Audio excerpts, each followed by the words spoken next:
Alright, hello again. Part 4, happening relatively soon after. In real life time, anyway. I don't know when I release this on YouTube. But anyway, it's Vertical Bird. This is my favourite mission in the whole game. And has a fair amount to it, I guess. So small thing here. During all these fade-outs and crap, I am actually running towards the boat.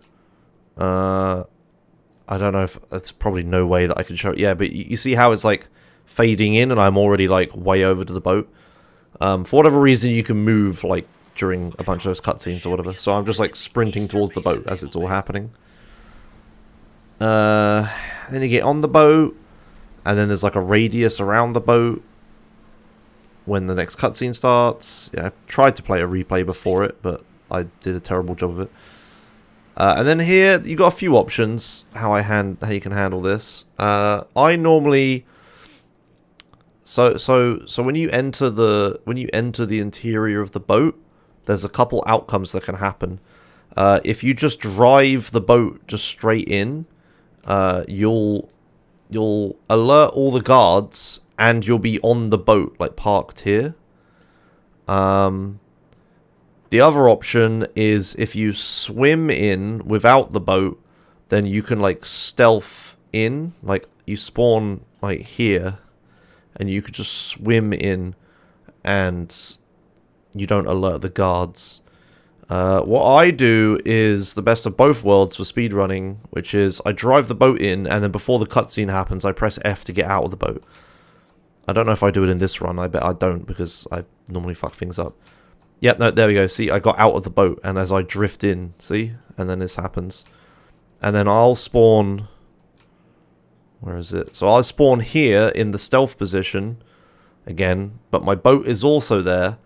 But getting out of the boat and swimming in is pretty slow. So this is like, you get the stealth option or whatever, and I don't have to try to get off of the boat or any crap like that.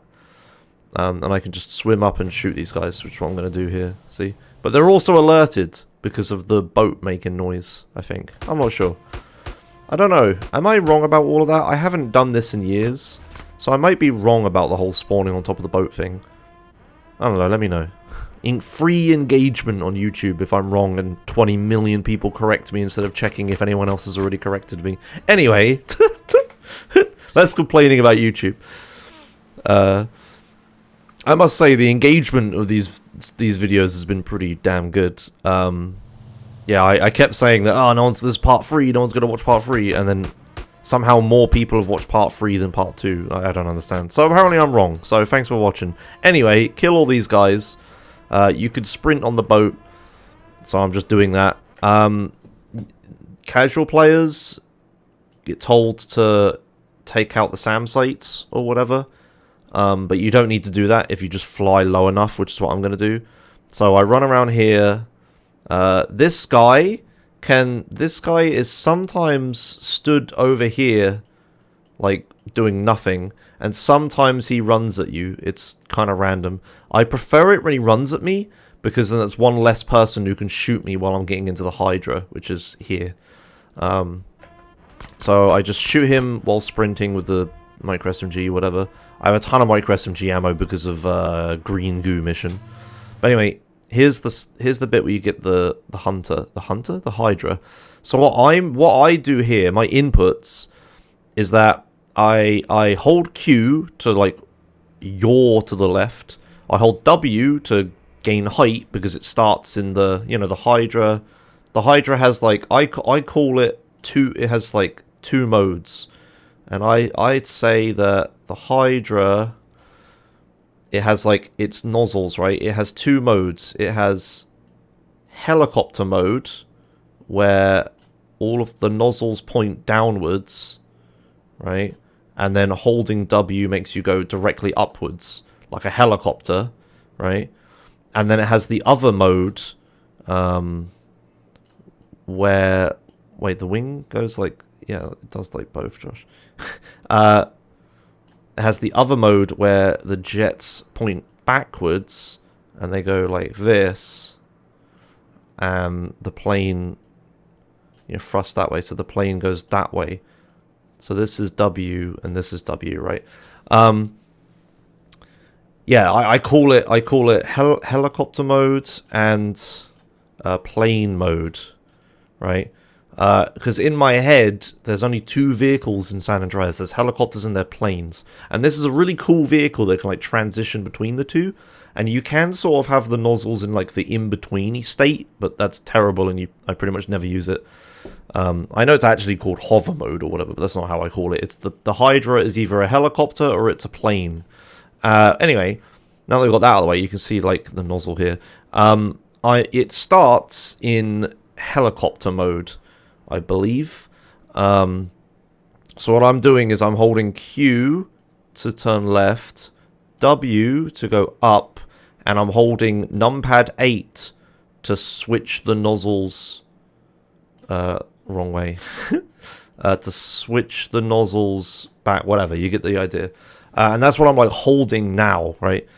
So I'm holding this, and what it'll do is the plane will pivot like this, and I'll go up, and I put the landing gear up as well. I forgot to say that. But then you can see the nozzles are slowly moving forwards. Do you see? So you start in helicopter mode to go up a bit, but I'm instantly changing to a plane because the plane is faster, obviously. But then there's also a thing to keep in mind, which is I'm staying really low. If I stay in a helicopter mode at the start, I'm going to gain way too much height, and then the SAM sites are going to see me and shoot me. Wow, what the hell is that? Sorry, I have too much fun with this. Yeah, so I need to not gain too much height. I don't know exactly how much, but yeah, you can avoid disabling the SAM sites if you just don't go high enough. And that's how I do it. I just muscle memory like that. Those are my inputs. And then I fly underneath these bridges. Because what's going to happen here is 3 Hydras are going to spawn to chase you. I don't remember, but I think if you blow up the Hydras on the boat, there aren't any to chase you. I'm not certain on that. But anyway, there's a strat here where you can, if you get lucky, you can get the 3 Hydras that are going to spawn. You can get them to hit this bridge. So, you see, you got this bridge here. I can't remember the name of it. It's the one where I go slowly or whatever. But the bridge has all these, like, pillars and cables and crap. That you can fly into. Yeah. So the plan is to fly through this arch, and I don't know the exact setup, but what I do is I generally just go slowly, try to hover, like float, like glide near this arch, and go left. And then what can sometimes happen is that the free plays that spawn, they can like hit the bridge and get instantly blown up, which is helpful, but it's not super necessary in modern speedruns. But in ye olden days, it was kind of important. But anyway, so you can see I'm flying, I'm like coasting. I'm not holding W or anything. I'm coasting underneath the bridge, and then here come the 3 Hydras. They spawn really high up, right? And they'll like chase me, and you can see they're heading straight towards this bridge. It's in the distance, but this bridge is here, right? So it's sheer luck, really, like whether they hit the bridge or not. I don't know if it's RNG specifically. It might be fleshy meatbag RNG that instead, like, the human cannot do the precise inputs or whatever. But if we look at the mini-map, let's see what happens in this run. I don't quite remember if they get destroyed or not. One of them hits the bridge. So see this triangle here. He hit the bridge, so he's dead. And then he'll just, like, fall and die or whatever. So I got 1 out of 3, which isn't that great. Yeah, there we go, he dies. The other thing that I'm doing here, as this is happening, is I'm also dropping flares. Do you see here? So for whatever reason, I don't know what the exact reason for it is, but the flares from the Hydra that you can drop to, like, they get the heat-seeking missiles to chase them instead of you. For whatever reason, they take forever to, like, to start happening. So I'm just spamming, like, Alt right now to try to get them to start. And now that they're working, they'll work when I'm, like, actually need them in a minute. But I just spam them here because I've got nothing else to do. Anyway, I'm flying straight towards the boats over here. Because the plan is I'm going to blow up the boats and just hope that the dumbass hydras fly into the ground while I'm doing it, which will save me having to like kill the hydras. So this area is like, this area is very weird because in this bit the water here is above sea level. You can see how high we are, right? So the water is probably like here, right? Yeah, because of the dam, the water here is above sea level, and that really confuses the AI. And if you've ever like, I don't know if it happens in casual gameplay, but it's really easy to get like police helicopters and stuff like that to fly into this bit of water. And that's a thing the hydras can do. But then you also have all these cliffs and everything everywhere. The hydras are just really bad. They'll just fly into whatever. So here what I'm going to do is I'm not actually going to shoot the boats with the hydra. There's actually a faster and more consistent way of killing them, and that's with the remaining minigun ammo I have. So we've got this ledge here, like this bit. And you can see I'm preparing to land. I've got the landing gear down and I'm slowing down. I'm going to land like here and then shoot these two boats, run over to like here, and then shoot the other two boats in the distance with the minigun to just blow them up. While this is happening, yeah, the planes can just fly and hit stuff, which is beneficial. But the only sketchy part is right now when I'm slowing down and landing, because if I'm unlucky, the hydras will actually shoot me. So this is what I need the flares for, which is why I was spamming them earlier to make sure they're actually going to work. So I'm like slowing down here and coasting. I don't go into helicopter mode. I stay in plane mode the whole time because that's faster. And I just land. And here come the rockets. If you look at the minimap, there's like a little tiny red triangle here. That's like a rocket that's flying towards me. And you get the beep, beep, beep, beep, or whatever. But you see they hit over here because I'm spamming the flares. So I got away with this in this run. They didn't hit me. Sometimes they can. It's like I'm not worried about them killing me specifically. I'm more worried about them damaging my my tail. Because I have the rudder and the elevators here. And having a damaged rudder is like mildly annoying, but having damaged elevators is really damn annoying. So I don't want that to happen. But anyway, that didn't happen. I got away with it in this run. So now the game tells me to get back in the jet, but you don't have to. It's just one of those advisory things that doesn't actually stop you completing the mission. And then you got the hydras over here. They're flying around, so I run over here. So the thing with the minigun is that it has really long range, but it is not infinite. So I need to stand like here to shoot this boat and this boat, but then I have to run over here to shoot these other two, because otherwise I can't reach them. But I also have very low ammo. As you see, I've got 66 left. But this is the last thing I need to do with this minigun ammo.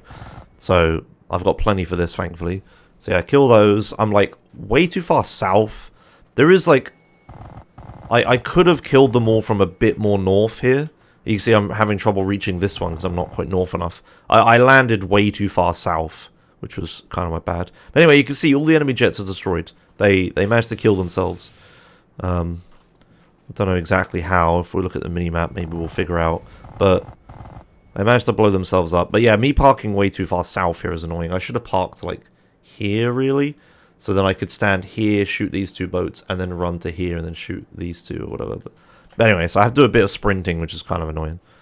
Yeah, I don't know how the planes kill themselves. Like this one, oh, he just flies into the wall to my left. Yeah. Yeah, there's a frame where you can see him in the wall. Very good. And yeah, that's how you do this mission. You don't actually use the Hydra, which is kind of sad. I miss using the Hydra.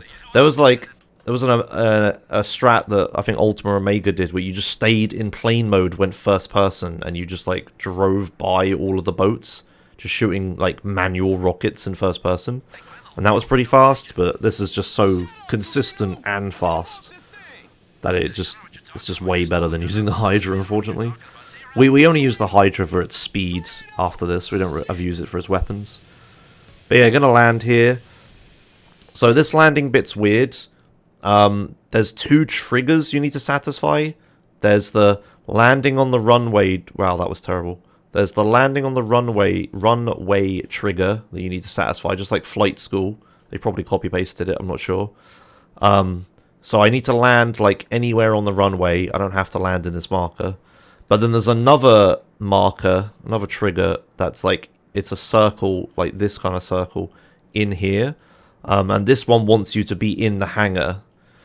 But if you position the plane very carefully, if you have like, let's see if I actually pull it off in this run. No, I absolutely messed it up. But this black like strip thing here, I have a reference where if I put like the nose of the plane here and then have like the rest of it poke. Oh my god, what am I drawing? If I have the nose of the plane here, and I just poke like a little bit here, and I try to put the landing gear onto this bit, I can hit like this trigger and this trigger at the same time, which will like instantly end the mission. But anyway, I messed up here and I overshot it, so I trigger one of them and then I just trigger the second one. So there's the first one, yeah, and here's the second trigger, see? And you can see like the actual like visual markers have nothing to do with the hitboxes, but it is possible to like sit in both of them like right here if you position it careful. But I didn't do that. That's only such a really minor thing anyway. But yeah, and then turn around, and now it's time to farm minigun ammo for the rest of the run. I take some water while I'm flying.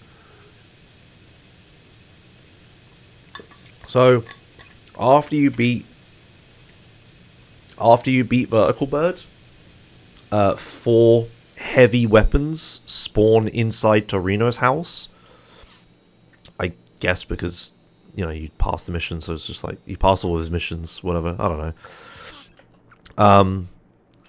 But what's important about this is that it's next to a save point, and the way the world weapon pickups that respawn in the world, the way they work is that they have a 6 in-game hour timer, right? So in-game hours here. So when I pick up this minigun, 6 in-game hours later, so that would be 05:19. 6 in-game hours later, which is 6 minutes in real life, the weapon will respawn.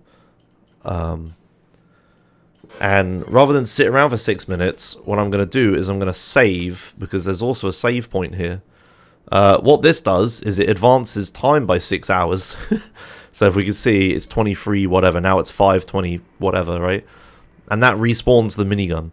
So I don't know if this is intentional or not. I mean, there's lots of, when you do like 100%, you get loads of weapons near like safe houses and stuff, right?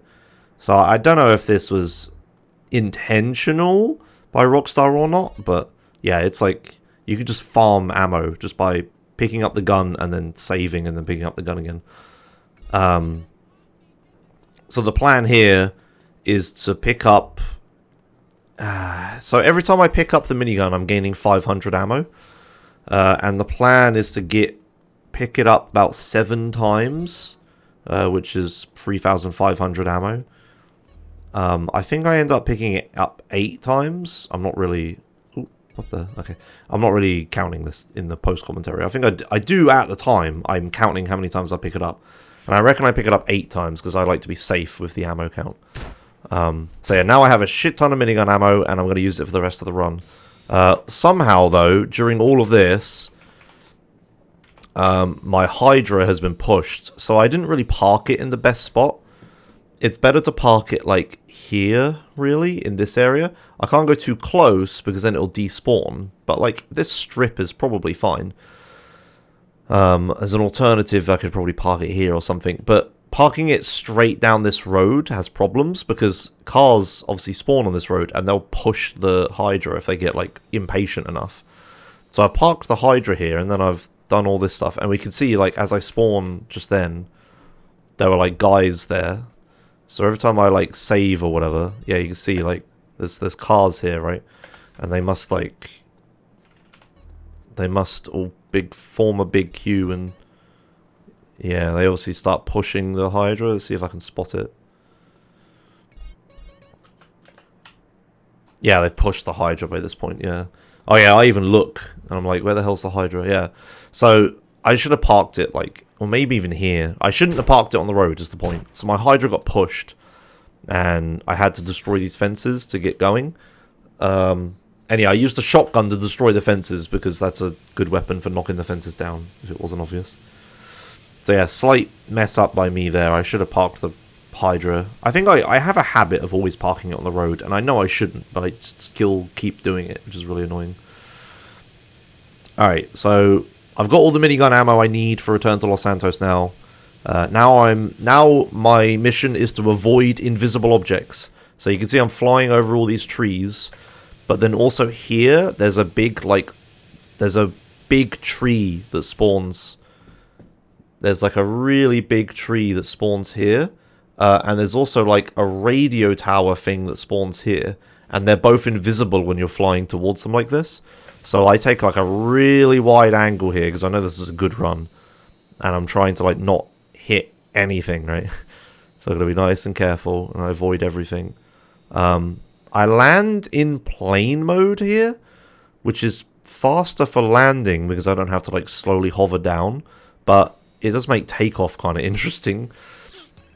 But yeah, the plan is to use the Hydra for the next mission a little bit. And also, at this point in the run, I no longer... Well, right now I don't need phone calls. You may have noticed, way back when this mission started, here, this one, there isn't actually a mission marker here. I run into nothing, and then a mission starts. If you remember way back in Badlands, I explained that the truth mission, you don't actually need to answer the phone call in order to start it. All the phone call does is add the visual marker to the map. That's the same here. So I've got a visual marker on the map for CJ, but it's not the actual mission anymore. It's just there. Yeah, because I started the mission without answering the phone call. It is kind of annoying because I get all these phone calls and I don't super need them right now, but it's better to just answer them early. Anyway, next mission, Homecoming. So this is the one where you need to go rescue Sweet. We're not going to drive there, we are going to just take the Hydra. And yeah, now I have to like... Yeah, I don't do a very good job. I need to be more patient with the helicopter mode, but then I immediately had to switch to plane mode, so it was just kind of slow. Should have parked it in helicopter mode, I think. But anyway, I'm looking for the place where Sweet is down here. Like this. You can't actually pick him up with the Hydra, obviously. So you just jump out of the Hydra and take the first vehicle I see. Thankfully it's a ZR, which is pretty fast. And then into the marker. So I also do a thing here. It's like a very, very, very, very minor thing, but it's very important. This pole that's just here is like a bus stop or something, and it's destructible. If you don't knock it over, you can spawn, the car will like spawn inside of it, and then you can kind of get stuck in it and it'll slow you down. So it's a really minor thing here, but I make sure to, you can see I reverse and then turn right. I'm knocking this pole over because I don't want to get stuck in it. Do you see where I spawn? I'm like spawning right where the flipping pole was. And that's because you can actually, this is another one of those like north-south facing missions. So because I was facing more south when I hit the marker, the car is pointing south. If I was facing more north when I hit the marker, the car would have spawned facing north. And facing north is actually faster, but not so faster that I should have turned the car around, right? So I just kind of like slowly turn into the marker here. But because I'm facing south, I know I'm going to spawn inside that little pole. So yeah, you can see I turn around. So I knock over the pole and then drive into the marker. This is all like happening in an instant in my head when I see that the car is facing, you know, south. Right? There's all the little things I have to think about. Here I should have slowed down. That was really stupid. I get quite lucky though. But I should have slowed down over that ramp. It's fine to go full speed the other way, but going that way, the house like pokes out and you just crash into it. And here comes the fun part of the game. It's gang territories, which yes, I'm gonna explain like once, show a few times, and then I'm gonna skip through because it's just the same thing over and over again. But not in the missions, it isn't. The mission ones are a bit different. So here, as soon as I spawn, I'm looking for a pack of ballers to shoot. In this mission, there's a bunch of drug dealers you need to kill, but you also need to take back. So you need to kill 1, 2, 3, 4, 5, 6 drug dealers here. But you also need to take the hood back, or whatever, from a gang war. And it says, take back the hood from the ballers and clean out the dealers here. So what I want to do is I want to start the gang war as soon as possible, because the gang war is on a timer, right? Like, I can only complete it so fast. And while I'm waiting for, like, waves to spawn, then I can kill the dealers. So as soon as I spawn, I, like, look around. I was going to look left and then right and then behind me. But I look left, instantly see ballers, so this is pretty lucky. And then this is when the minigun comes into play. You can see I picked it up 8 times, because I have 4,000 minigun ammo. But yeah, now I'm just going to use the minigun to kill everybody for the rest of the run, pretty much. So I started the gang war as early as possible, and then I'm, like, running around to kill the drug dealers. All the while keeping an eye on, like, the mini-map or whatever. I don't really do a good job of it here. I should have turned around to kill these guys a bit earlier. Yeah, now, this is the part where I don't remember whether I explained... I'm pretty sure I explained the spawning of enemy gang members in gang wars, right? In part 1 in Los Santos, but I guess I'll expand on it again. So, the gang members, they prefer to spawn behind you when you're not looking, like outside of your cone of vision. So my cone of vision is like, what, like this, right? That's what I can see. They always want to spawn outside of your cone of vision. If possible, they try that first. But if they can't, then they will spawn directly in front of you. And they try to spawn in 2 different packs in 2 different places. So they spawn in 2 different packs. That's terrible too. Oh my god, I'm making it worse. Two.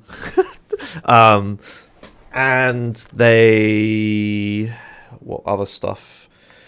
And the distance, they try to spawn, like, about, like, this far away from you. I don't know, that's a pretty terrible circle. It's more like this, I guess. So they try to spawn in a radius, like, outside of you, kind of like this. So they would want to spawn, like, in here from the player, which is like that. And there was a 4th thing I was about to say that I forgot. What's the 4th thing? So they spawn outside of your cone of vision. They spawn in 2 packs. They spawn within a radius. Oh, and they can only spawn in set areas on the road. I think it's like the AI nodes on the road that they spawn on. So they can only spawn on roads that scripted... Sorry, they can only spawn on roads that optimized AI drivers can drive on. So they can only spawn on, like, main roads, basically. Or anywhere that scripted cars can drive. They can't drive down, like, a little alleyway. They can't spawn on little alleyways.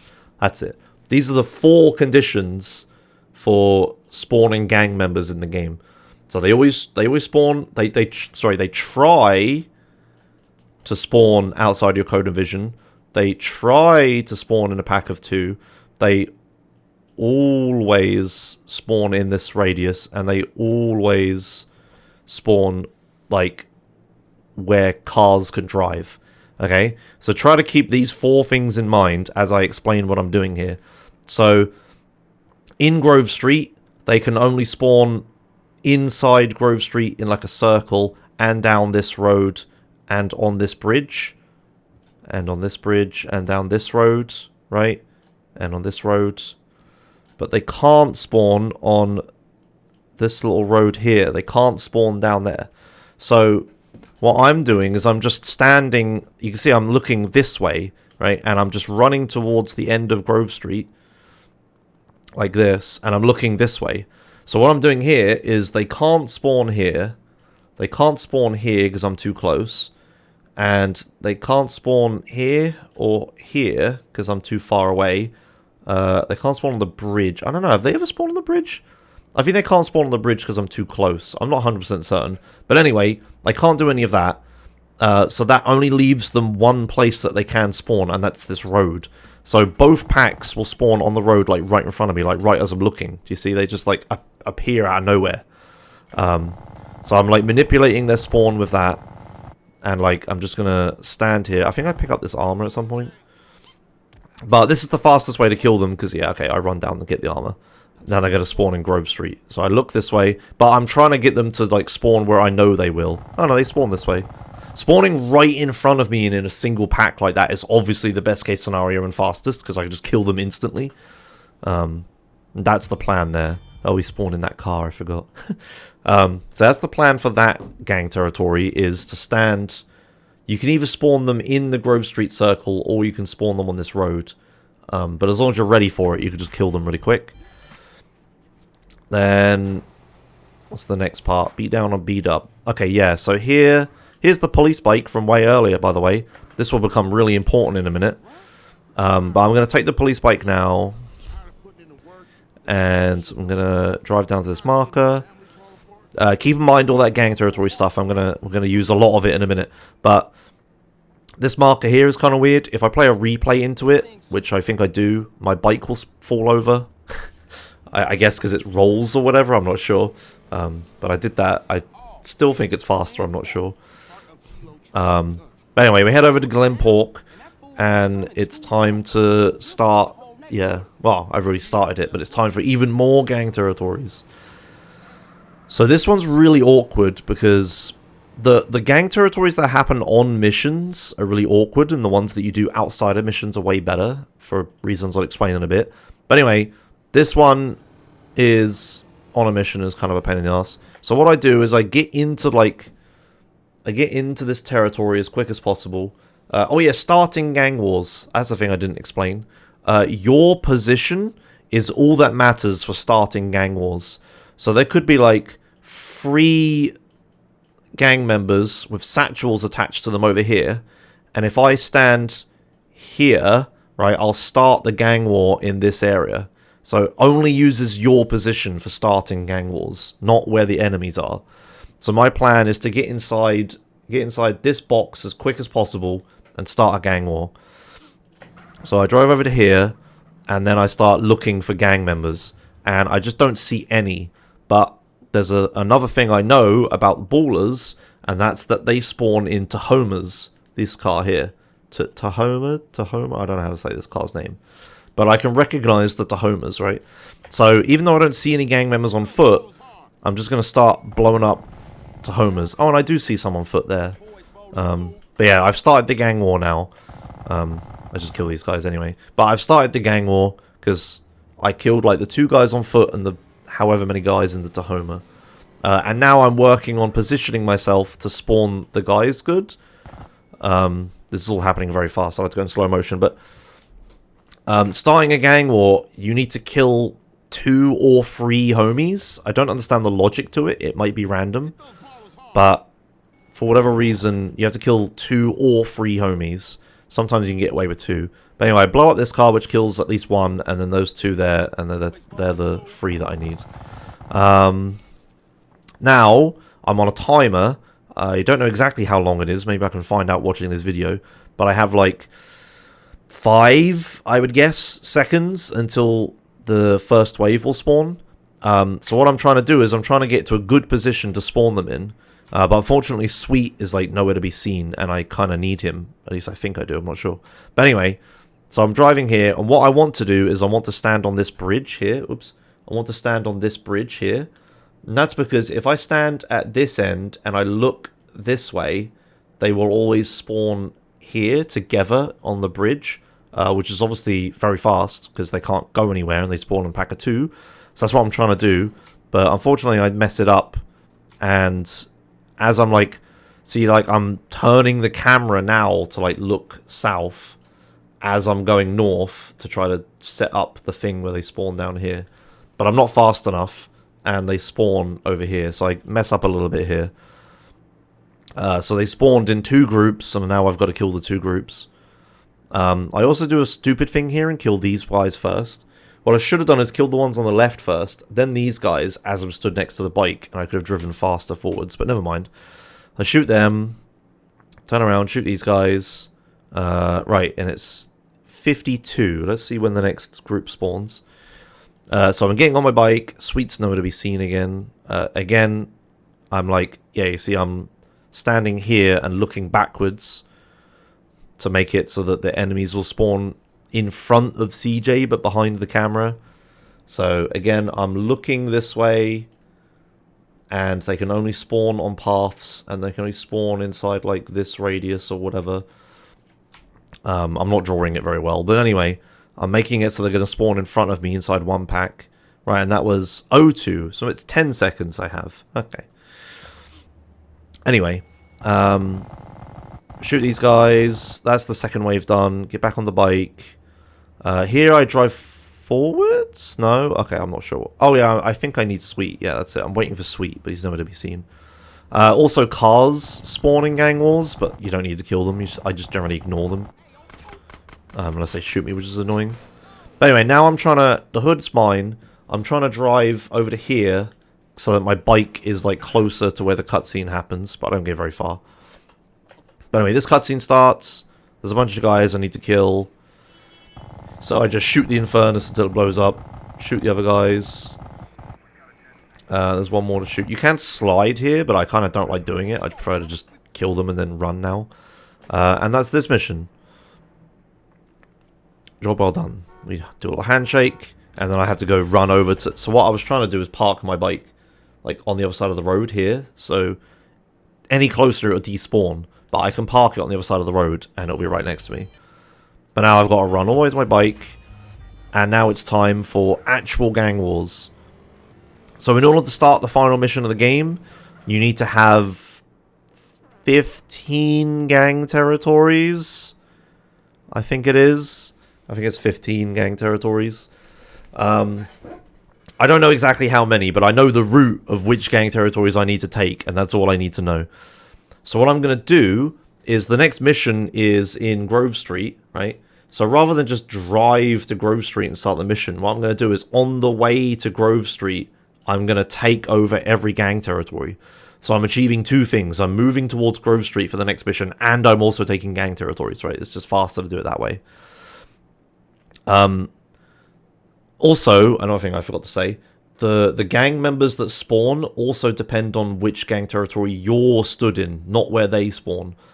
So if I was here and gang members spawned over here, they would be Grove Street, right? So again, it's based on my position. So I just get into the purple area as quick as possible and then start looking around. So I'm looking for dudes. I don't think I see any. Oh, I get some here. And there's one in that Tahoma alert. That guy lives somehow, which is kind of weird. Oh wow, I take forever to kill him. Anyway, start the gang war. So there's the gang war. I've got 10 seconds to the next wave.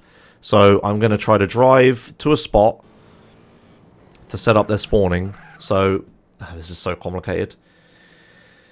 This is going to be a long explanation. I'm going to take this slowly. So I'm taking this area, right, the gang war, and you need to stay within a radius around the center of the gang war, or the edge of the place.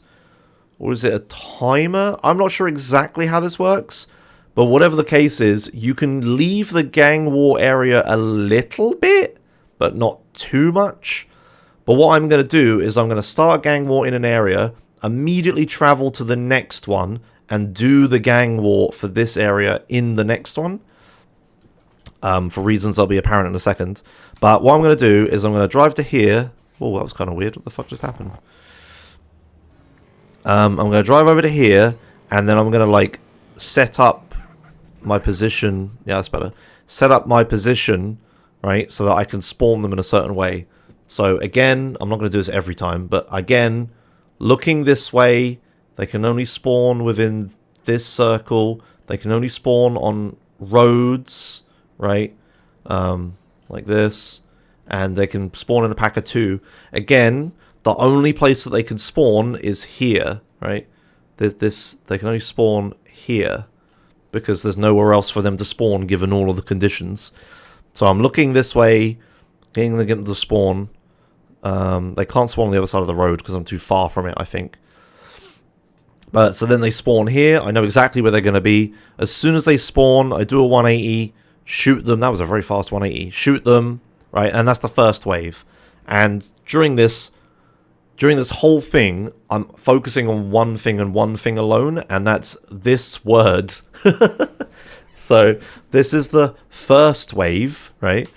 So I do the first wave, stand back in position next to the bike, or I drive forwards a little bit or whatever. Yeah, I stand, get back on the bike. Oh, I'm getting on the bike because it makes my field of view bigger because I'm using the far out camera on the bike, that's why. I stand on the bike, look backwards, again, and there's an enemy vehicle, it doesn't matter. Wait for the second wave to spawn. I don't know why I'm playing that in slow motion. Wait for the second wave to spawn. Instantly kill them. Like this, because they all spawn in one group, yada yada yada. And this is the second wave. Very important distinction. So now what I'm going to do is I'm going to get onto my bike. I'm going to wait for the third wave to spawn. Right? I'm going to drive forwards a little bit, apparently. I'm going to wait for the third wave to spawn. Like, I don't want to miss it. Like, now. Okay, they've separated, but it doesn't matter at this point. So as soon as the third wave spawns, like this, I'm going to start Vigilante. Wow, nice pixelation. Which cancels the gang war. As you can see on now that it's unfucked itself. Which cancels the gang war. Sorry, here. There's no more gang war here. It's turned off. And then I'm going to cancel Vigilante instantly. So what I'm doing is by using Vigilante on the police bike, I can choose to quit a gang war whenever I want. So I quit the gang war on the second wave after the third wave had spawned. Now this does two things. Every time you win a wave, seconds, good. We'll roll with it. Every time you win a wave, a thing happens. So after I've killed the first wave, I'll gain 33% of the territory, right? Then on the second wave, I'll gain another 33% to go to 66%, right? And then on the third wave, I'll go to 100%. I don't know if they just give you the extra percentage or there's some like rounding that's happening or a point or whatever. I don't know. And if we look at this area here, right, it's 66% green and 33% purple. So the Grove Street owns 66% of this area, while the Ballers own 33%. And a lot of people don't even know about this whole percentage thing. They think people either own a territory or they don't, and someone else owns it. But yeah, you can actually share territories like this a percentage control, right? Now for the purposes of owning gang territories for the final mission, you only need to own a majority share, which in this case would be 66%, right? So I could, as long as I own 50.0000001% of a territory, right, it would count as my territory. It counts as a Grove Street territory for the final mission. So here, I've now owned this territory, right? So this is Grove, according to the game, even though I don't fully own it and Ballers could still spawn here. It's good enough for the game, and that's good because it means you don't need to do the third wave, right? So we're skipping 1 out of 3 waves of the gang territories, which obviously is pretty fast, right? But there's another benefit to this, and that's why I waited for the third wave to spawn, is that in order to start the next gang territory here, I need to kill 3 Ballers. And rather than run around and look for some fucking Ballers, right, what happens is that every wave, there's a spawn, right, of Ballers. Before you beat the wave, right?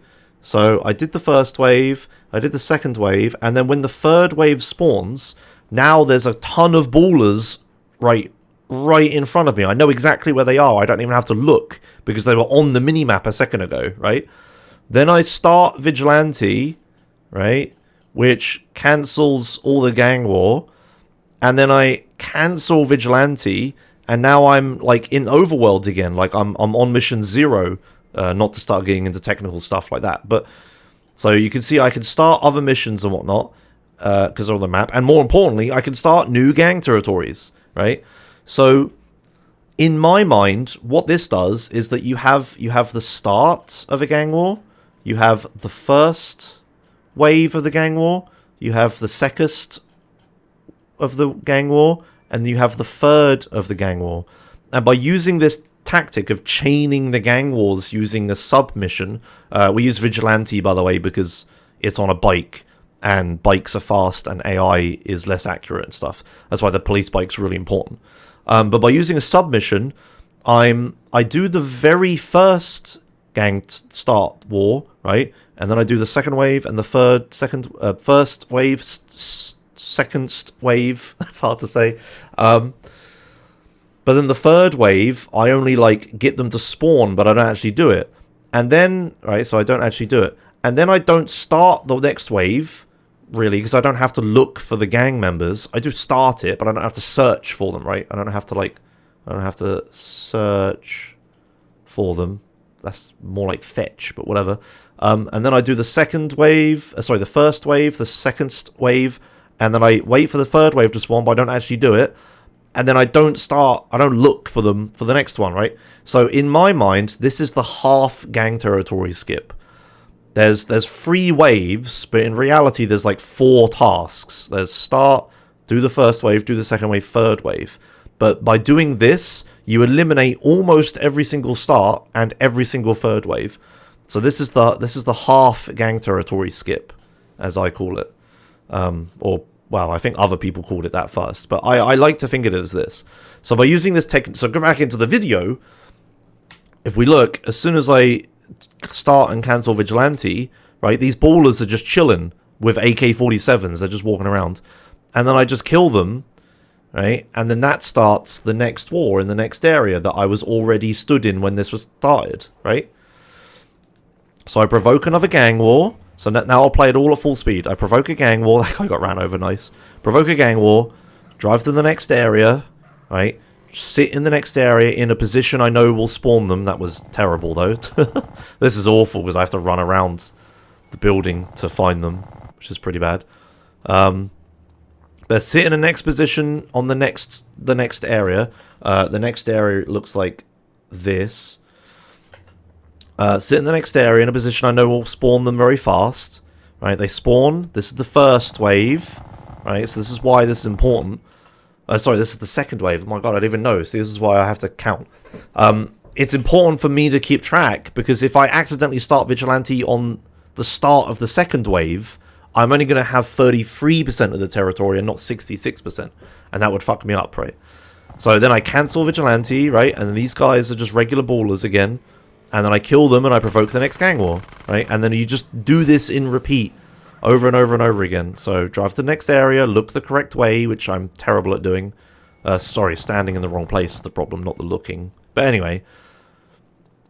So do the first wave, like that. It says to get into the war zone. This means I'm too far away from the battle square. So I'm like worried about it, so I turn around here. Because if I break the chain at any point, I'd have to start the chain again. Anyway, this is the second wave. Yeah, kill these guys. Right. The second wave. And then drive to the next area, which I know is here. Wait for them to spawn. As soon as they spawn, start, cancel, Vigilante, kill them. Starts the next war in the next area. Right, and yeah, you should hopefully get it by now. So by using this, I skip, like, half of the gang territory steps, essentially. I don't have to start the war. Well, I have to start it, but I don't have to search for them, and then I don't have to do the third wave. So then I'm just going to finish this gang war here. Where am I going? Oh, there we go. I get them to spawn in front of me like this. Kill the second wave. Now here, instead of starting, I'm going to leave my police bike here, right? This is important for the next part.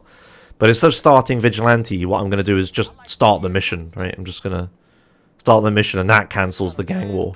And that essentially does the same thing of cancelling it on the second wave. I didn't have to wait for the third wave, because I had no second war to start. But that was the first bunch of gang territories. So all the way back from Glen Pork, I did gang territories all the way to here, right? Now, I parked my bike over here to make sure that Sweet doesn't get on it. Okay? So, Sweet doesn't get on the bike, which means he stays at Grove Street, which is good because you only need Sweet to be in Grove Street to be able to end the mission. The rest of this mission you don't need him for anything else. But anyway, here I need to take over 2 gang territories while I'm on a mission. Now, unfortunately, as I said earlier, doing gang territories in free roam is way better. Here I'm positioning myself down the motorway to spawn it here, like this. But yeah, doing gang territories outside of missions is way better because I can use Vigilante. But because I'm on a mission here, I can't actually start Vigilante. So I have to just do the free waves normally and then search for some more ballers. So it's like way slower. Sorry, my throat was going then. So yeah, I'm just running in circles, waiting for these... Oh, wow, that's pretty far back.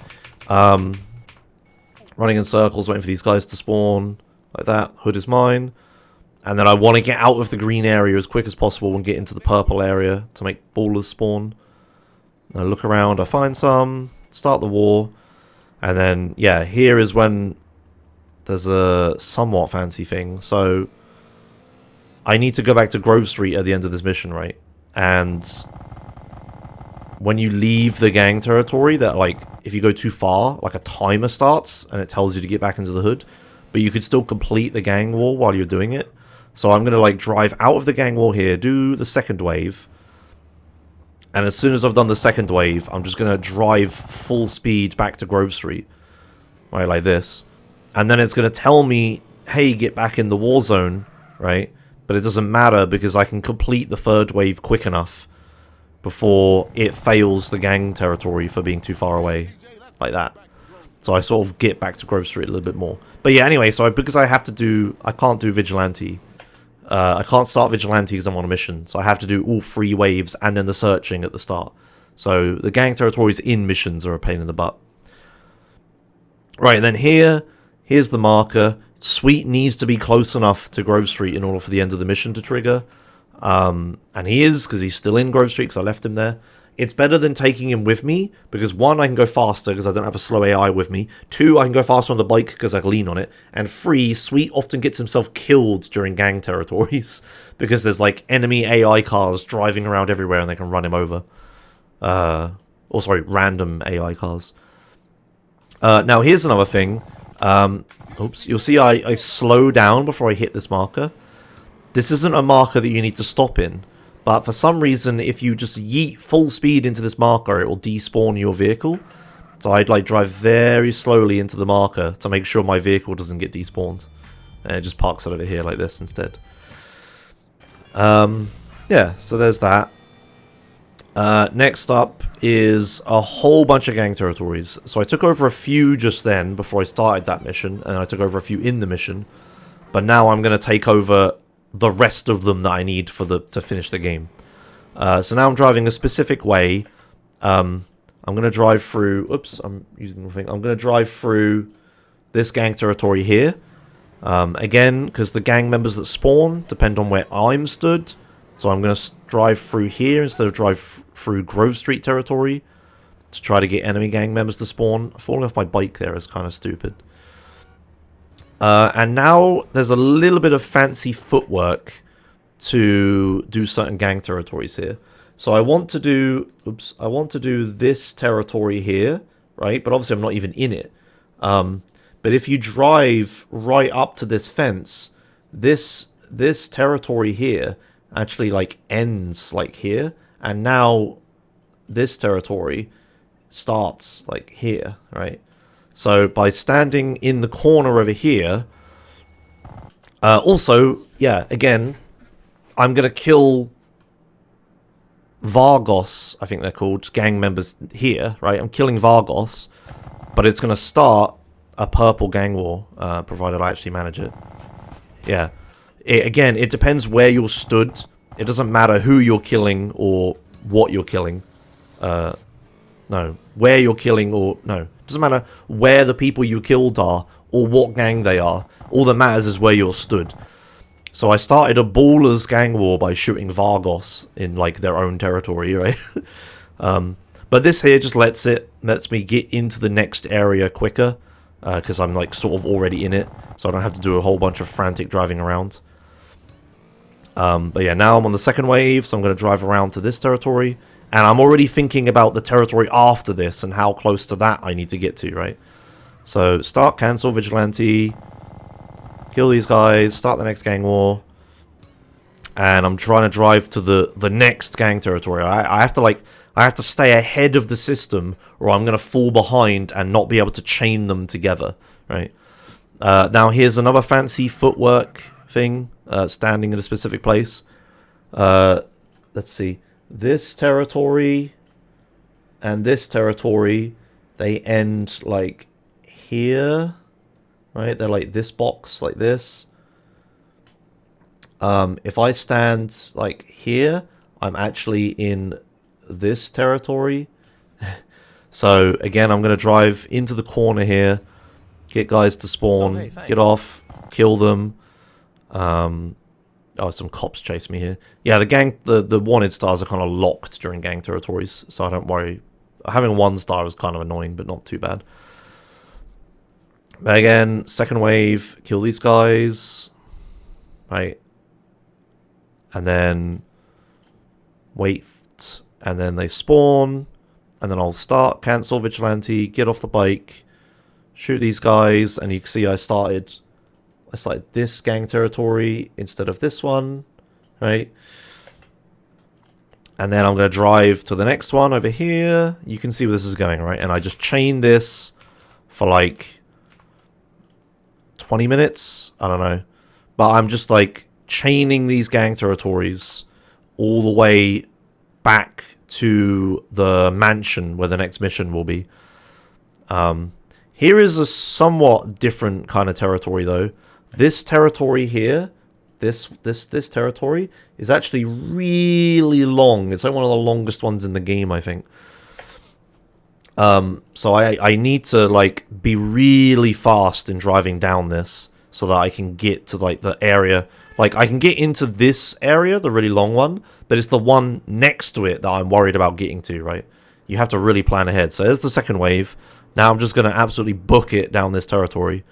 Right, I'm still in this territory, and this one's also annoying because there's like this road here, and there's like a road here that they can spawn on, so it makes like spawning them quite awkward. Oh yeah, I actually mess up here and cancel vigilante too early, didn't I? But I just get lucky with the cars that spawn and restart the gang war. Anyway, so here's where this really long one ends. See, and now I'm like worried about the next one, so I drive into it, and then yeah, just keep doing that. Somewhat of an annoying one here because of this road that goes down. It's really steep, so even if they spawn here, like I won't actually be able to see them if I'm stood at the top because it's so steep. So I have to be careful to not spawn them down there. So when I'm looking, you see I'm like, well, I'm killing cops right now. But I'm like looking like enough to the to the right so that they don't spawn down there as well. And then keep going. And if I remember right, I think I get fucked about here by some guys. I think I don't cancel the wave or whatever. Yeah, it's like I cancel the wave, but then what happens? Like I don't kill enough or something? No, they will die. I don't remember. Something bad happens here, but I don't remember what it is. Maybe I've already recovered from it at this point. I don't remember. Anyway, I guess nothing bad happens. It's fine. My bike is all the way... Oh, that was it. My bike slides down the hill. That's it. Yeah, I remember. Okay, so I park the bike here. A cop car knocks it over, right, because of the 2 stars I have. And then I'm like waiting for more guys to spawn. And then I look back and my bike is just sliding down the hill.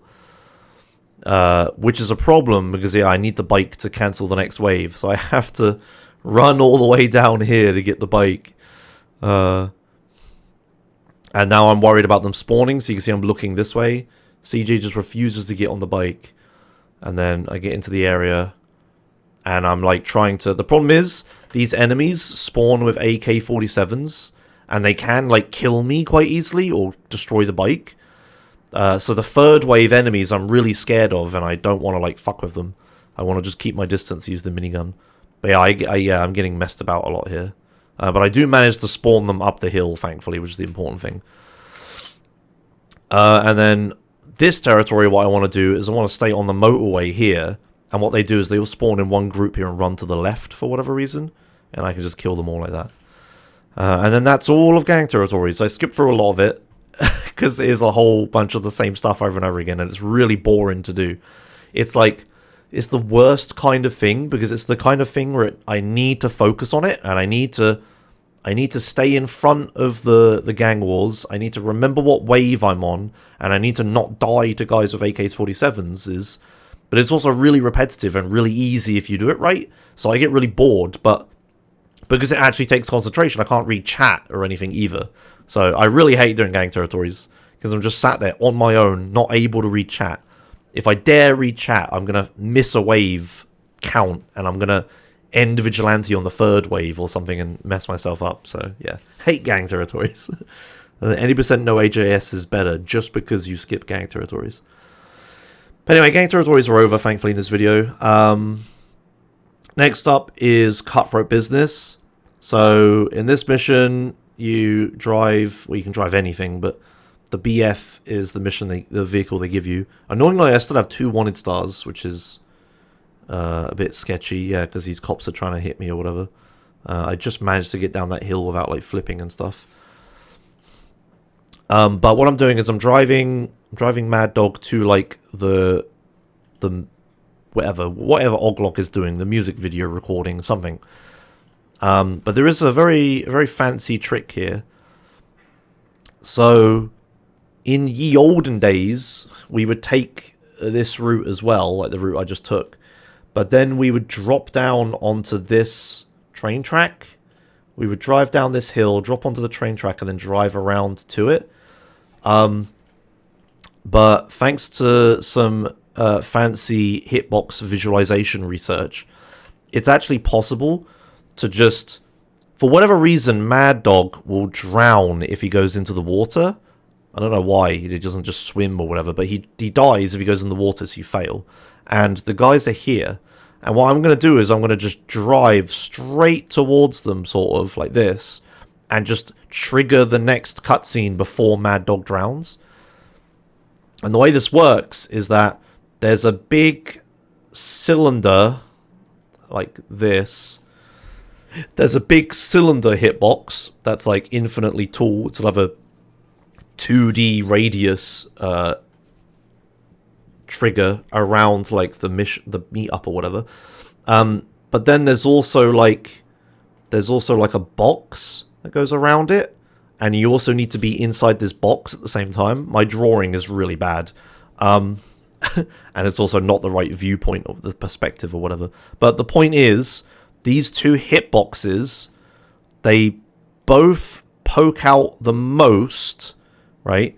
Like if I was to go here, I would be in the circle but not in the square. They both poke out the most here on this, like, I use this transition between sand and rock as my reference point.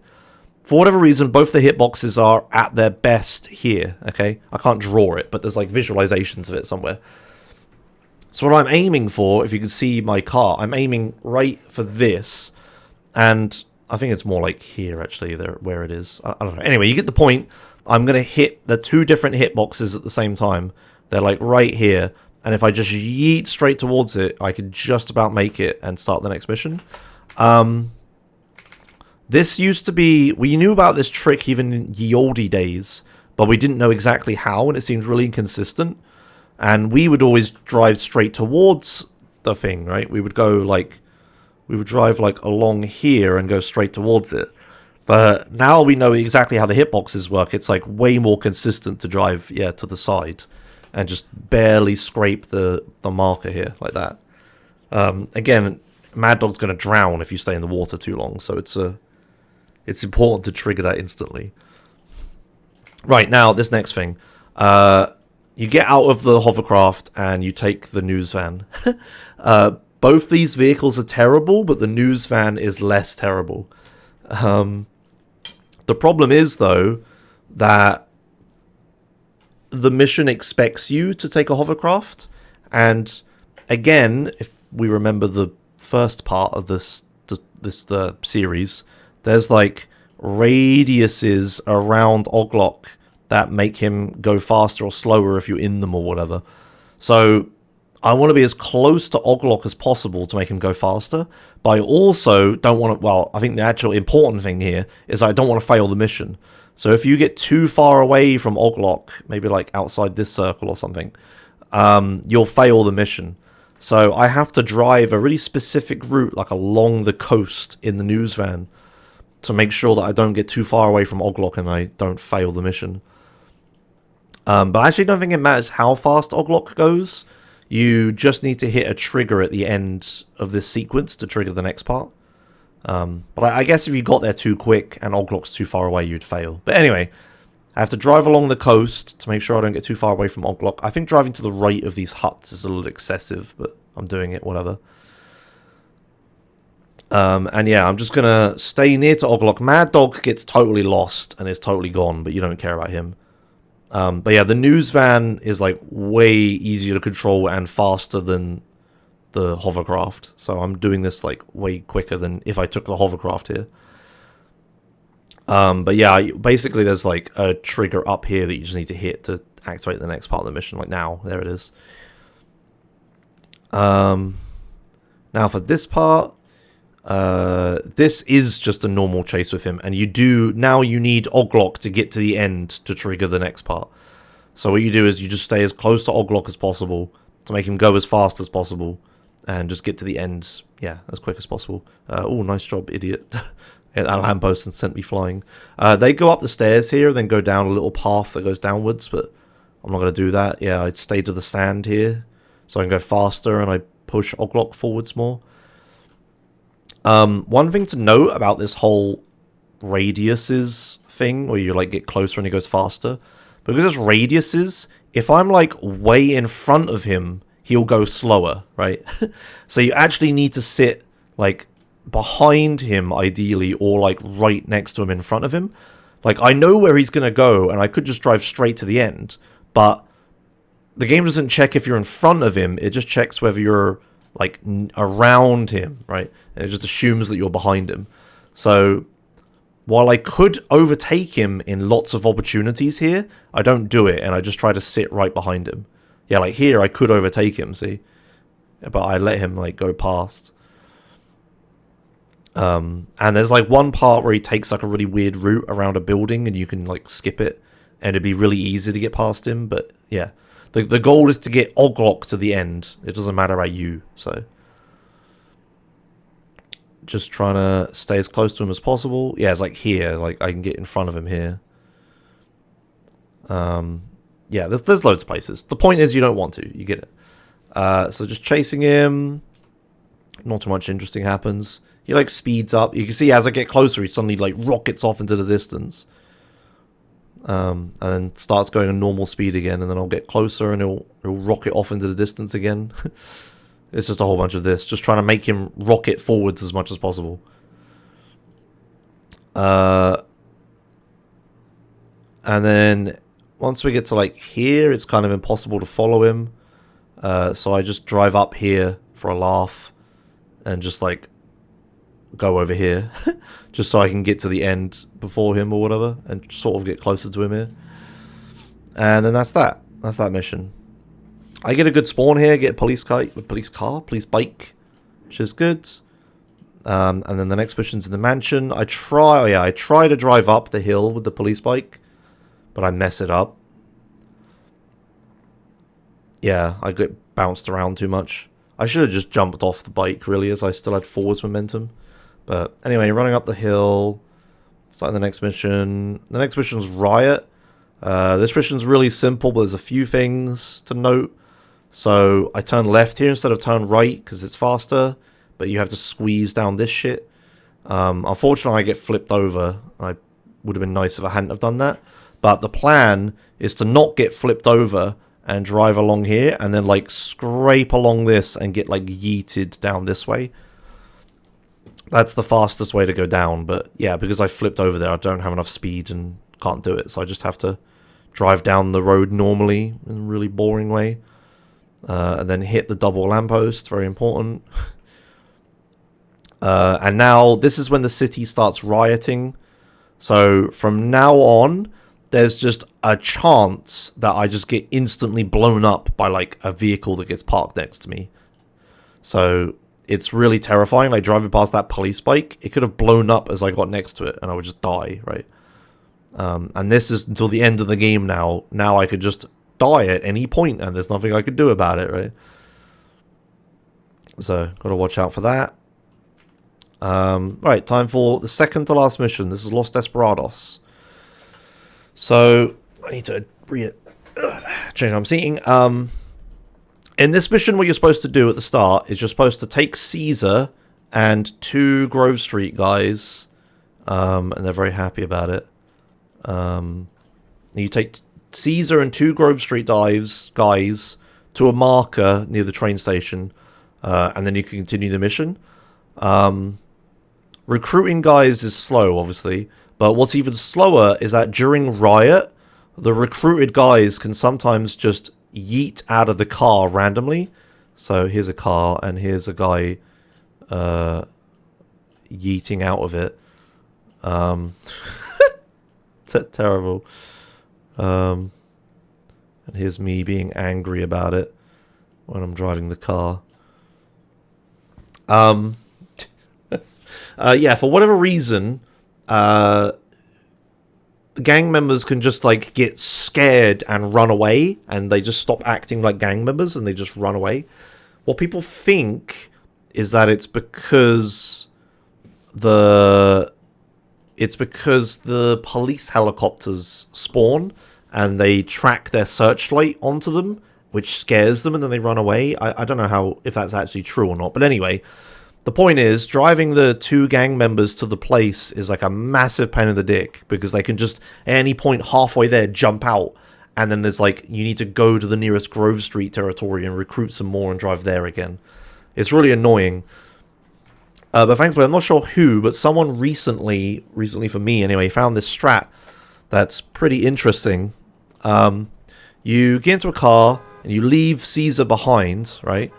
And then you wait until Caesar says, like, hey, I'm too far away, wait for me, and you get, like, the blue square on the map. Yeah, there. Then after that, you recruit 3 homies, not 2, you recruit 3 homies. So here I'm, like, looking for homies, there's some, and I, like, recruit 3 of them or whatever. Once you've recruited 3, the marker appears for some reason. I don't know why. I don't know what's happening in the mission script that causes this. Maybe, I don't know why a runner would be watching this, but maybe someone is and can explain it. But now, you can leave the homies behind, and the marker stays here. And it's like an absolute lifesaver. So not only do you not need homies, you don't even need Caesar anymore. So you could just ignore all of them and just drive straight to the marker at the end, which is flipping fantastic. Yeah, I have no idea why this works. It must have something to do with the fact that you're recruiting 3 homies instead of 2. Because it doesn't work with 2, you have to recruit 3. I don't know why, but it's a fantastic strat, like a glitch or whatever, that makes this part of the game so much less shit as it used to be. Because it used to just be a dice roll whether the guys were going to jump out or not, and you had to get more, and it was really slow.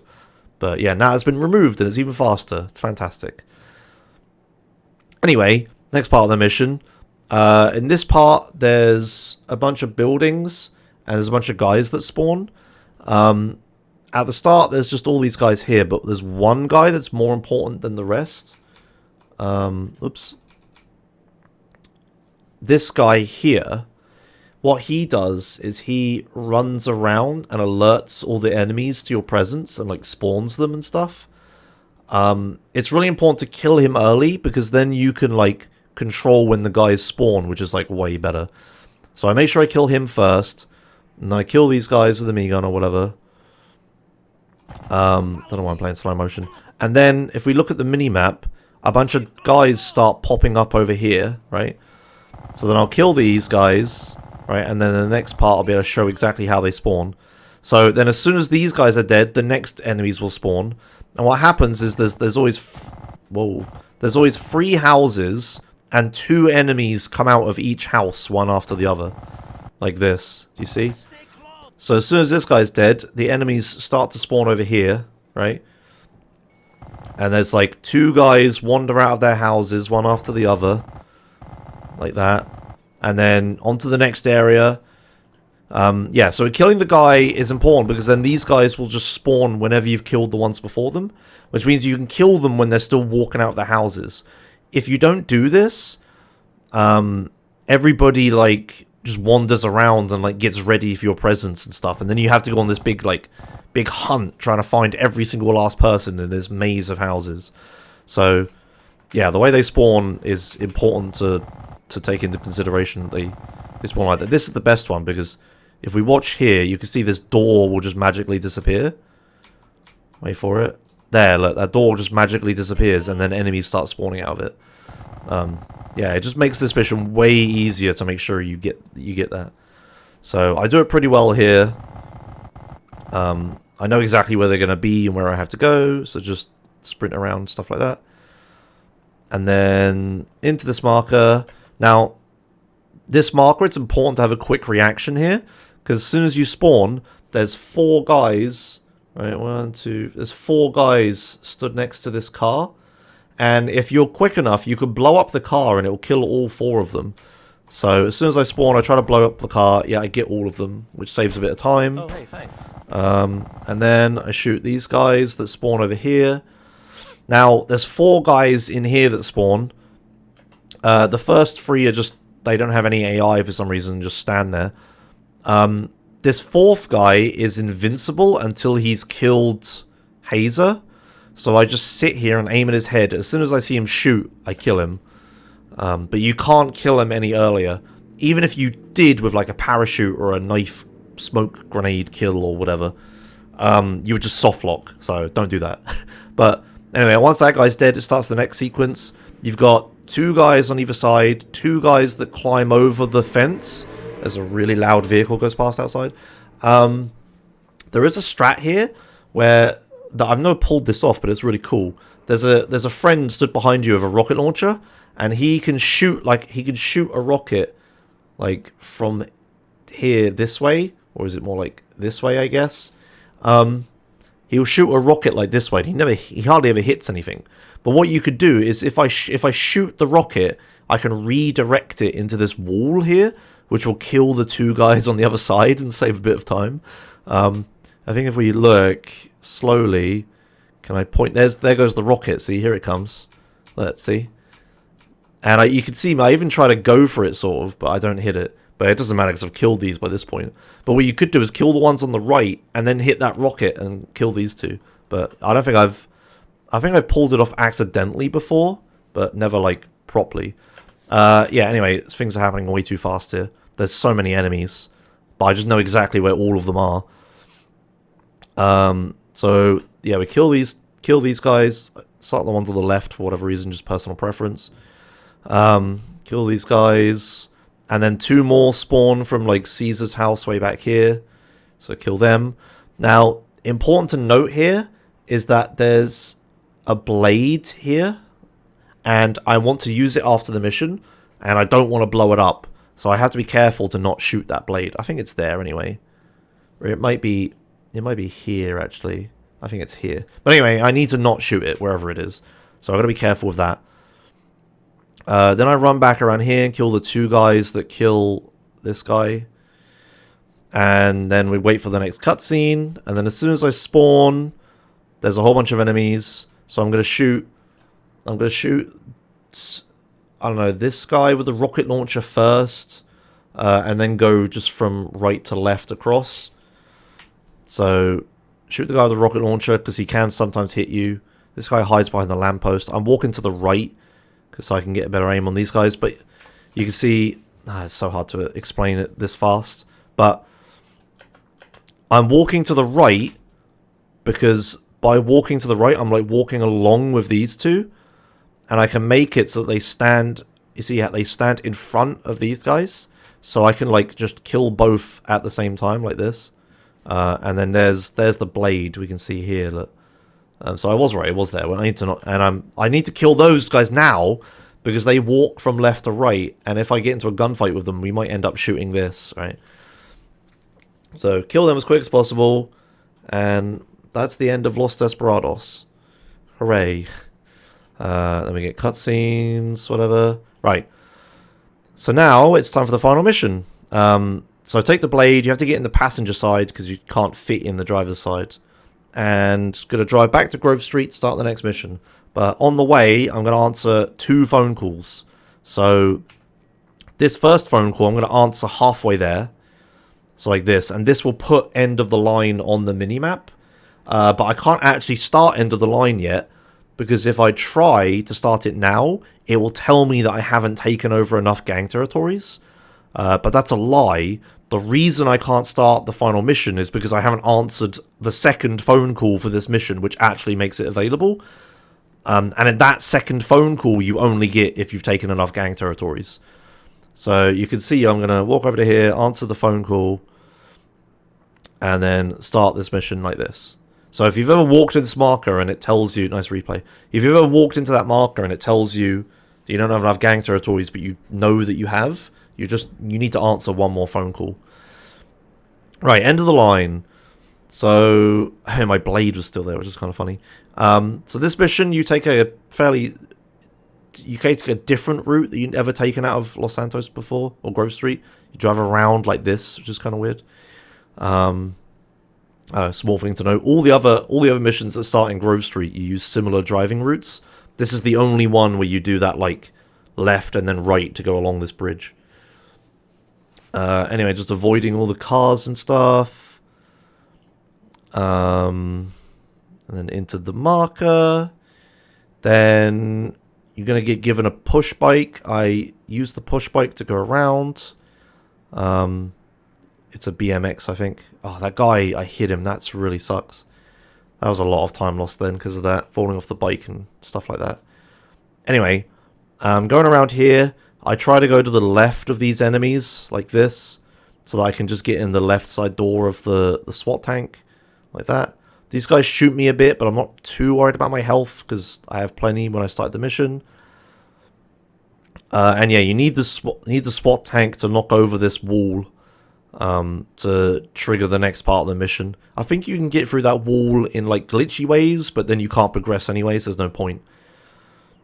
Right, and then it's time for end of the line proper. So for this, I'm basically just going to slide with the minigun a whole lot. So like I explained in the last part, you can't actually slide directly with the minigun, you have to like crouch with a different weapon first, and then switch to this, and then crouch again. So it's kind of annoying to slide with a minigun, but I'm just so used to it now that I just do it. Oh, that was a hiccup. Sorry, that was probably loud. Anyway, don't actually need to kill these guys. They're optional. But what isn't optional is this armor. So in every section that looks like this, there's always armor, like in this area. And I pretty much always pick it up. But now it's time for the first room. So in this room, you've got this door, and you've got this ominously different lighting coloured section of wall here. I don't remember the exact number, but you need to kill all but 3 enemies on the ground. So there's one guy here, like one guy here, here. There's a guy running like this way. I think there's a guy here. Once you killed all but 3, so there's only 3 of them left alive, a SWAT tank will drive through the wall. Right? Sorry, once you've killed all but 1 of them, a SWAT tank will drive through the wall, and then you need to kill 2 more people, and then this door will open, and then you can leave and move on to the next part. I think that's right. You just shoot people. It's pretty much the long and short of it. So I just stand here and shoot as many people as I can. I won't catch the guy on the right, unfortunately. But yeah, just shoot as many people as I can. You can see I haven't shot enough. The ones on the rafters or balconies or whatever, they don't matter, so I just ignore them. Yeah, so there's 2 guys left. I kill him. There's only 1 guy left alive. the SWAT tank spawns. I instantly blow up the SWAT tank, which gives me 2 more kills, and now I can leave. So just leave like this. This opens. There's one guy alive on the left, but it doesn't matter, as I said. Slide through here, shoot these guys. Now here I do a really safe strat that I wish I hadn't have done. In these sections here on every floor, I think on every floor, there's health. So I slide into here, sort of, very badly, and I kill these guys, take the health pickup, and then move on to the next area. Because I was worried about how little health I had because I got shot by the police officer a lot, I guess. But I'm pretty sure it was unnecessary. We'll see if I lose this health at all. But anyway, next bit of armor. Here comes the next room. So in this room, there's like a guy. Just shoot him. But in this bit, you don't need to kill anyone. You could just leave. But the problem is, a lot of them have M4s, and you need to get to these doors here.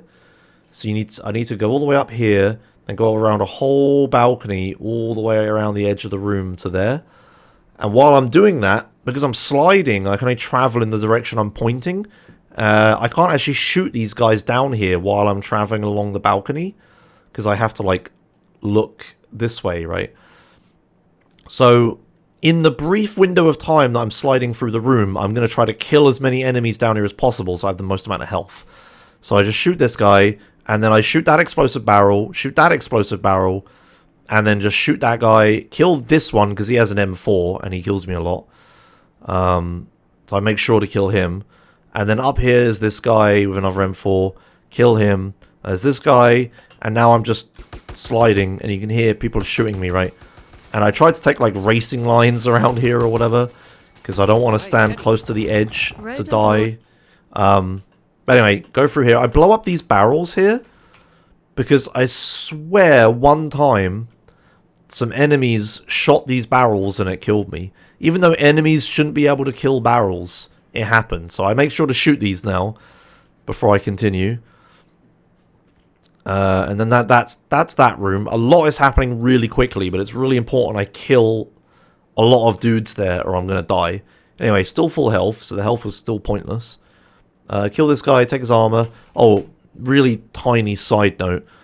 The enemies that spawn in these areas to guard the armor, they do a different thing every time. And this guy is crouching. Before this, there's a guy that stands up and then crouches. And the first guy just stands there. I don't know why they went into that much detail, but they did. So yeah, this guy crouches, so I knew to shoot at his head. Now here comes like the palacey bit. So shoot these guys badly, whatever. Really, it's more important to just get through here quickly than kill everyone. But there is one thing I want to do. Here, if I go forward some frames, there's a man here doing a... Why do I always draw them with stupid little legs? There's a man here with this gun, and there's a man here with this gun. They do the same canned animation. They like stand there, they wiggle their arms about, they look around the corner, they look back, and then they come out, and then they shoot. A thing that I can't believe I haven't talked about until now is that when characters are doing certain animations, they're unkillable. Like their hitboxes aren't there or whatever, or not connected, or they're just invincible. So while these guys are doing this animation, they're totally invincible. Another example of this is when you're getting in and out of a car, you're invincible as well. And I think that applies to AIs. How have I not talked about this yet? Yeah, so there's a bunch of animations people can do that make them invincible or whatever. It's kind of weird. I don't know why it happens. Probably for some game restriction reason, like you'd break the animation system or something. I don't know. Anyway, the point is these two guys are invincible while they're doing this animation, but they both have shotguns. And if I get hit with a shotgun while I'm sliding, it will like... I'll still like do an animation where CJ goes, ugh, right, as he takes damage from the shotgun and he stops moving, and then he'll keep sliding again. But not only is that slower, but it's also risky because I'm stood still and people can shoot me, and they must have shotguns to shoot me with, right? So these two guys are my highest priority, but they're invincible right now. So I'm killing everyone else, right? Here they come to lean their heads out. Or have they already done that? Oh no, here they come out, right? But right now, oh no, during that they're not invincible, I guess. But I kill this guy as he leans out, kill this guy, and then go around. So it's important to kill those two guys with shotguns before they kill me. I like how I explained the whole animation thing here of all places, and it wasn't actually correct for this animation. I don't know. They are shootable during this come out of cover animation. I don't know why. Anyway, whatever. Right, big folk spike. Yeah, big folk spike. Don't blink or you'll miss it. So I aim at his shoulder, and then he dies. That's the end of the story. There's a bunch of like Smoke's hitbox is really intricate. If I shoot him in their head, which is the obvious thing to do, but if I shoot him in their head, he'll wiggle backwards. So I'll probably miss a whole bunch more if I do that. So the actual best places to shoot him, his chest is very well protected, but his shoulders, his arms, and his knees aren't protected. So those are the parts I try to shoot. So I shoot specifically at his shoulder here, and he does the animation. I don't know if you can tell, but he does like a little ow, ow, ow, ow animation, but it's like repeatable or whatever. If I shoot him in the head, yeah, he'll like jump backwards, and then it's really hard to keep shooting him. So I shoot like, oh yeah, there's even like text, yeah, that's text on the screen explaining what I'm saying. But yeah, I shoot him in either shoulders or the legs or whatever to end this fight quickly. Good. Alright, then escaping the place. So, again, I'm using like a different weapon to slide with a minigun. And now we just do what I just did in reverse, kind of. So, through here, there's another guy with a shotgun there. Kill him. He's doing the same animation. Slide out. Let's make this a bit brighter, shall I? So we can actually see what's happening. This is the last part anyway, so it doesn't matter if I mess up the brightness too much. Let's do like that, and then like this. Ooh, not like that. That doesn't make anything better, does it? Whatever, we can. I can see better there. Right. So again, going on the way out, there's armor in these areas. Here I can. It's this room again where I need to like slide all around. Oops. I need to slide all around the edges in order to leave. But there's guys with M4s in here. So there's one guy here. There's one guy here. There's one guy here. And there's like one guy here. And maybe there's one more here. I don't remember. I just muscle memory it. But we'll see who I shoot. So I kill that one. Kill that one. Oh, there's one in the middle. That's it. Kill him. Yeah. Kill the one there. And there's one more up there. And then that's all the enemies in that room. That have guns anyway. So now I'm sliding with the AK-47. Because it's faster to set up the slide with the AK than it is the minigun. And there's a whole bunch of fire that I need to jump through. Because sliding into fire will cancel the animation. So you have to like jump through it. You can't just keep sliding. But I'm sliding here. Wow, I took a terrible route. Jump through this. Back to the minigun because I need to shoot people again. I had full armor, so I didn't need that. Did I? Oh yeah, I forgot about the health. I never needed the health, right? Whatever. Anyway. Wow, I need to go back and check. Did I need that health? No, I did not need that health. That was a total waste of time. Alright, cool. So I could have saved like an extra 30 seconds or something if I didn't take that health earlier. Right, anyway. Sliding out of here. This next part. Go through here. Yeah, didn't need armor. This next part, ignore the guys in this room. Just go down. Kill these guys that are hiding in the same spot as before. In this room, there's like loads of enemies everywhere. But I just kind of shoot whoever I see and just keep going. Head straight for the door. Don't need any more armor, so don't take it. Kill these guys, and we're done. And I'm out. Hooray. And then down here, yep, to leave. And all of these guys here, I don't bother shooting. I don't bother sliding. I just jump out until the end. I guess if I switch to the AK before I go into that marker, I could slide out. But there's so much fire, I'll probably get the animation cancelled or whatever. Alright, that's that. That's end of the line. Almost, well, end of the line part 1 and 2. Time for part 3. This is where you follow the fire truck. So, again, with the whole radiuses thing, it's better to be as close as possible to the fire truck so that it goes faster. Although it doesn't seem to be that great on the fire truck, because I do often hit like the back of it. I just ram the rear of it. There's not too much to say here. This bit is like the scariest. Oh, I should probably undo the brightness, right? This bit is like the scariest part of the whole mission. Is driving along this here, because if you flip this car over, the mission fails. And this here, there's like so we're like this, right?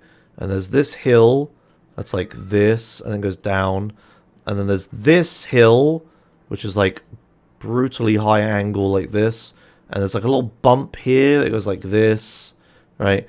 There's so much right here that's trying to flip you over and kill you. That you have to be really careful to stay on the actual road, right? And then you got like bumps here and stuff like this. Like, what is this? Sorry, what is this here? Like, this is awful, right? But avoid all that. Don't get stuck in the trailer park. Don't lose the fire truck. Don't flip your thing. And then it's pretty much over from this point. There's one last thing to do before I'm very confident that I've finished the run. Oh, okay, I have to stick the fire truck, but it's pretty easy. But the next part is really catching sweet. So yeah, driving. There's like a lot of little details here. Just following it. Again, I'm like bashing into the back of it because it's so slow. There's a little bit here where there's like... Okay, I'll just do it from here, I guess. There's a little bit here where there's like a bunch of guys on this bridge, and it's kind of awkward getting around them. But I just know where they're going to be and be careful. This guy gets run over and ends up on top of the fire truck and falls off.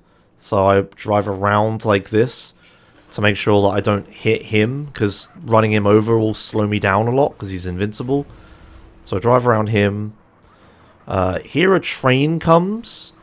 This is the train that they use in 100% runs to do Brown Thunder, or whatever it's called. Because it's like a single car train, it's really fast. Fun fact. Yeah, and then just following the fire truck here. Brown Streak, okay, something like that.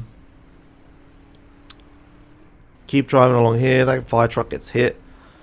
And then this bit here, now's the next scary part. The second most scary part. This is when this guy starts coming out, and he's gonna...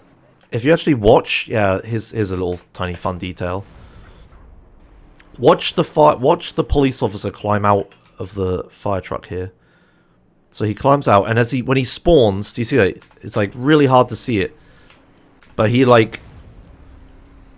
I need to not go forwards too fast. But the police officer isn't actually in the truck at this point, I don't think. And what it does, the mission script or whatever, in order to get the police officer to climb the fire truck, it has to like spawn him in or whatever. So I keep saying or whatever a lot, and everyone in the comments keeps pointing it out, and it makes me feel bad about it. I'm probably doing this too early. I really want to see it, because I've talked about it loads of times, so I never really demonstrate it. Come on, where's the frame? Where's the frame? Give me the frame. I never talked about the frame rate of the game, did I? But that's not too important. But you can hear me pressing E multiple times before we get the next visual frame. That's not VLC being bad, that's just the game being bad. There it is, here. So this one frame, this police officer spawns up here, and the door opens, and then he starts doing the animation.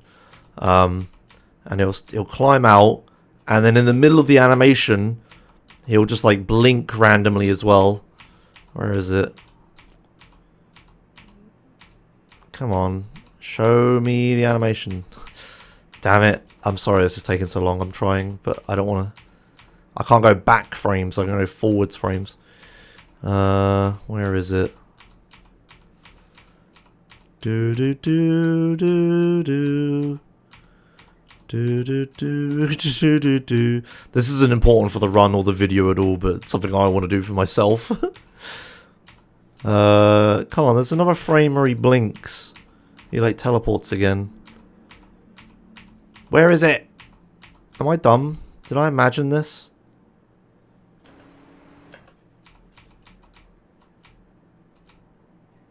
There. Fuck, I missed it. Alright, well, at least I know where it is now. It's when he starts climbing the truck. Alright, we're gonna watch this. Right, he gets out. He teleports. And then he starts climbing the fire truck. A little too far forwards, I think. Alright, like now.